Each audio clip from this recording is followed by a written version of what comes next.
हम उसके बाद में नेक्स्ट जो क्लास अपनी पास है वो स्टार्ट होती है 16 नंबर क्वेश्चन से। 15 क्वेश्चन बहुत ही शानदार तरीके से हमने बात किए।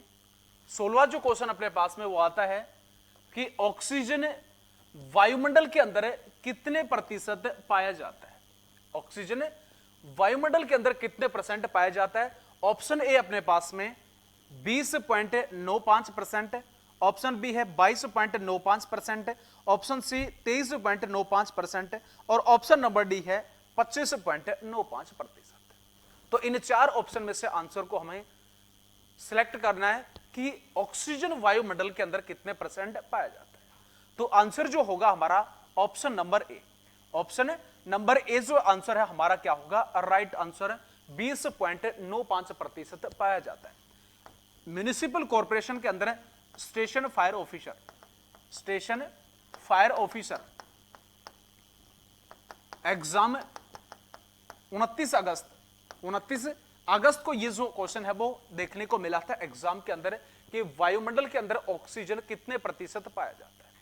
अगर हम इस ऑक्सीजन की खोजकर्ता की बात करें, ऑक्सीजन की खोजकर्ता की बात करें तो प्रिस्टले और सिले, प्रिस्टले व सिले, प्रिस्टले और सिले नामक वैज्ञानिक ने क्या की थी, इसकी खोज की थी। दूसरी सर्वाधिक गैस, दूसरी वायुमंडल के अंदर पाए जाने वाली, वायुमंडल में पाए जाने वाली सर्वाधिक गैस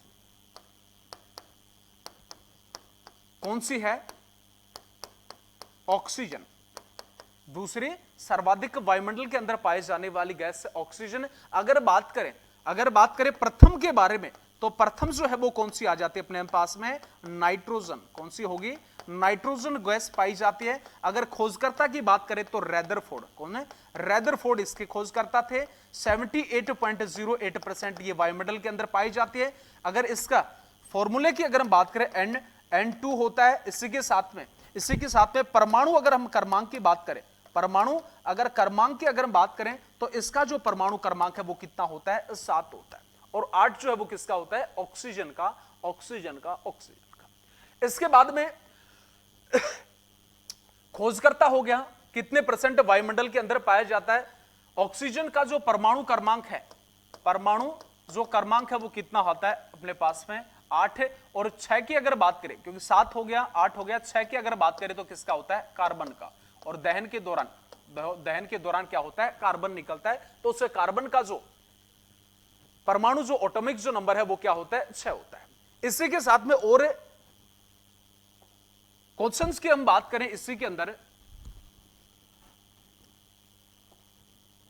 कि वायुमंडल के अंदर, वायुमंडल में कितनी गैसें पाई जाती हैं, कितनी गैसें वायुमंडल के अंदर पाई जाती हैं। तो आंसर जो होगा अपने पास में कितना, 12 जो गैसें हैं वायुमंडल के अंदर पाई जाती हैं। सबसे हल्की की बारे में बात करें, अगर हम हल्की की बारे में बात करें तो सबसे हल्की जो गैस है वो कौन सी होती है, तो सबसे हल्की जो गैस है वो कौन सी होती है, हाइड्रोजन। कौन सी होगी, हाइड्रोजन जो गैस है वो सबसे हल्की गैस होती है। इस हाइड्रोजन के परमाणु क्रमांक की बात करें, परमाणु क्रमांक की अगर हम बात करें तो हाइड्रोजन का परमाणु क्रमांक कितना होता है, 1। अगर हम बात करें सबसे भारी गैस के बारे में तो सबसे भारी जो गैस है वो कौन सी होती है, CO2 कार्बन डाइऑक्साइड गैस क्या होती है, सबसे भारी गैस होती है। अगर बात करें वायुमंडल के अंदर 0.03% कार्बन डाइऑक्साइड जो गैस होती है वो पाई जाती है। 0.03% जो कार्बन डाइऑक्साइड CO2 जो गैस है वो पाई जाती है। इसी के साथ में और अगर हम क्वेश्चंस की बात कर लें, क्योंकि यहां से जो क्वेश्चन है एग्जाम के अंदर बहुत बार पूछे जाते हैं।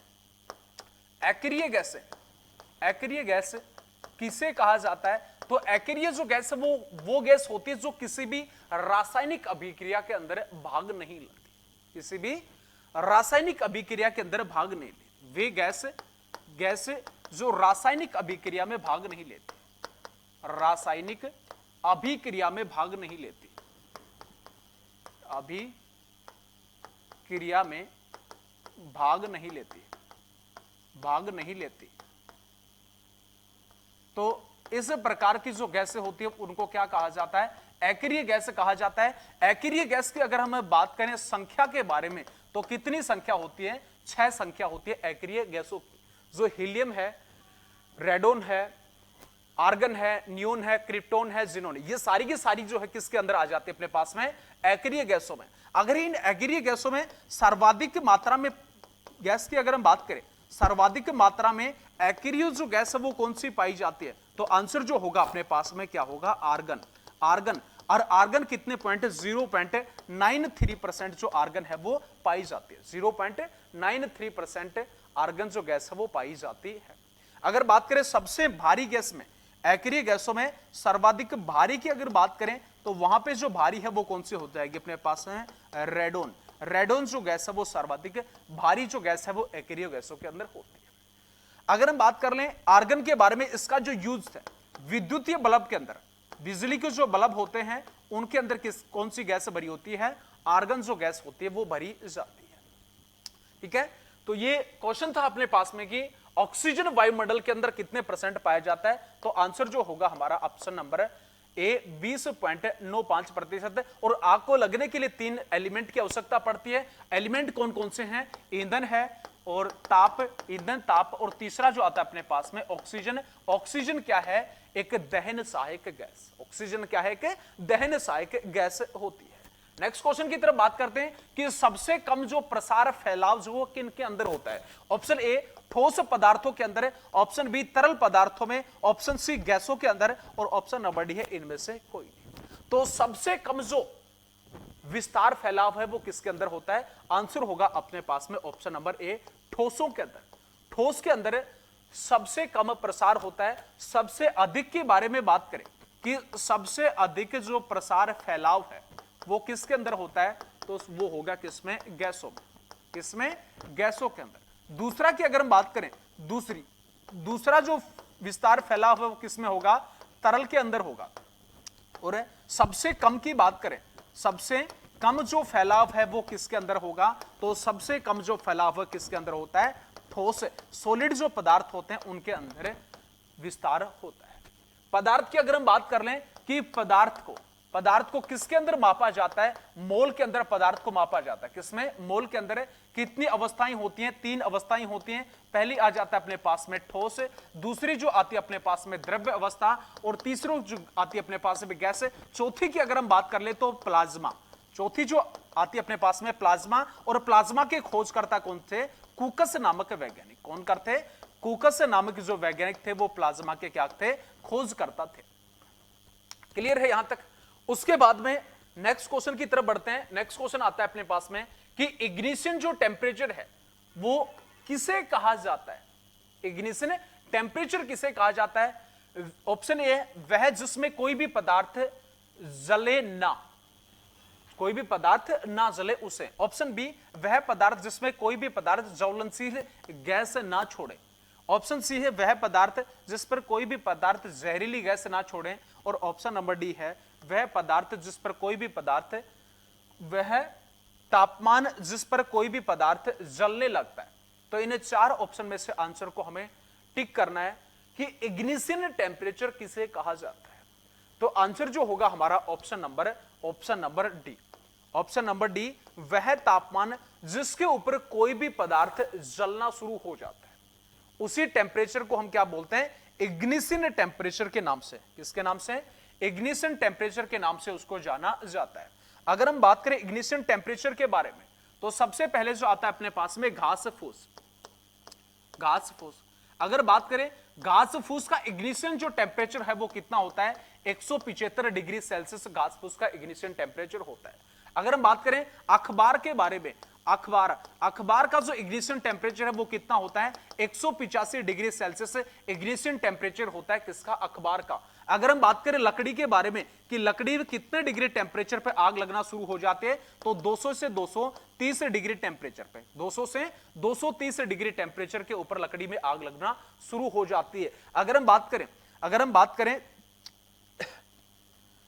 कॉटन के बारे में अगर हम बात कर लें तो 200 डिग्री से लगभग 266 डिग्री सेल्सियस जो है वो कॉटन का इग्निशन टेम्परेचर होता है, इसका कॉटन का। इसी के साथ में अगर जानने हमें कि जो पीला फास्फोरस है, पीला जो फास्फोरस है उसका इग्निशन टेम्परेचर है वो कितना होता है 33 डिग्री सेल्सियस। कितना? 33 डिग्री सेल्सियस। सफेद फास्फोरस की अगर हम बात करें, सफेद फास्फोरस का जो इग्निशन टेम्परेचर है वो कितना होता है 37 डिग्री सेल्सियस। सफेद फास्फोरस का इग्निशन टेम्परेचर होता है। इतने तापमान के बाद में इसमें आग लगना शुरू हो जाते हैं, कम से कम इतना टेम्परेचर की जरूरत इनको होती है। नेक्स्ट क्वेश्चन आता है कि लकड़ी का आग लगने पर छोटे छोटे कणों के अंदर या टुकड़ों के अंदर अपघटन जो होता है उस क्रिया को हम किसके नाम से जानते हैं? ऑप्शन ए अपने पास में पायरोमीटर, ऑप्शन बी अपने पायरोसिस, ऑप्शन सी अपने पास में पायरो, यहां पे ले आएगा पायरोलिसिस, ऑप्शन सी पायरोलिसिस, और ऑप्शन नंबर डी है अपने पास में पायरोलिथ।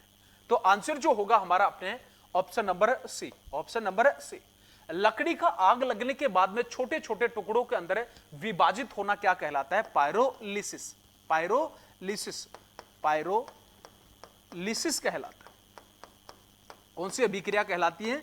पायरोलिसिस अभिक्रिया कहलाती है। जब किसी भी लकड़ी को हमें हीट देते हैं तो उस दौरान छोटे छोटे टुकड़ों के अंदर विभाजित होने की जो अभिक्रिया वो पायरोलिसिस अभिक्रिया होती है।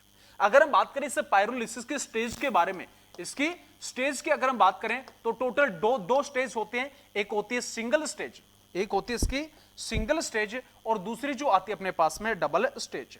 पहली आती है अपने पास में सिंगल स्टेज, सिंगल स्टेज, और दूसरी जो आती है अपने पास में डबल स्टेज, डबल स्टेज। समझना एक एक चीज को। सिंगल स्टेज पायरोलिसिस की अगर हम बात करें, जैसे लकड़ी है, लकड़ी को हीट दिया और जलना शुरू हो जाती है। लकड़ी को हीट दिया, हीट देने के बाद में छोटे छोटे कणों को अंदर टूटती है और जलकर खत्म हो जाती है, राख बन जाती है। तो वो जो स्टेज है वो कौन सी कहलाती है? Single stage. इस सिंगल स्टेज के अंदर एग्जांपल में लिख सकते हैं जैसे लकड़ी, कोयला, जैसे लकड़ी और कोयला, जब इसको हीट दिया जाता है तो तुरंत क्या हो जाती है? जल करके इनका राख हो जाता है। लेकिन हम बात कर ले डबल स्टेज के बारे में। डबल स्टेज क्या होती है? डबल स्टेज का एग्जाम्पल होता है प्लास्टिक। क्या होता है? प्लास्टिक। जैसे हम किसी भी प्लास्टिक को जलाते हैं तो सबसे पहले, जलने से पहले वो क्या हो जाता है? पिघलता है। पहले पिघलता है। पहले जब उस प्लास्टिक के टुकड़े को हमने हीट दिया तो क्या होगा? वो पिघलेगा, लिक्विड का रूप लेगा। तो यहां से लिक्विड का रूप लिया तो कौन सी स्टेज हुई? एक। फिर उसके बाद में लिक्विड के बाद में क्या हो जाता है? उसके अंदर कन्वर्ट होने के बाद में आग लगना शुरू हो जाती है। तो यहां पे जो स्टेज है वो कौन सी होगी? दो। कौन सी स्टेज होगी? दूसरी। तो प्लास्टिक की जो स्टेज है वो कौन सी होती है? दूसरी स्टेज होती है, डबल स्टेज हम बोल सकते हैं। तो टोटल पायरोलिसिस के कितने स्टेज होते हैं? दो, सिंगल और डबल। नेक्स्ट, तो ये टोटल 19 क्वेश्चन थे, इनके बारे में हमने बात की और बहुत ही मोस्ट इंपॉर्टेंट क्वेश्चन है। इसी के साथ में आगे जो बचे हुए क्वेश्चन है इसी प्रकार से कंटिन्यू करते रहेंगे। तब तक के लिए जय हिंद, जय भारत।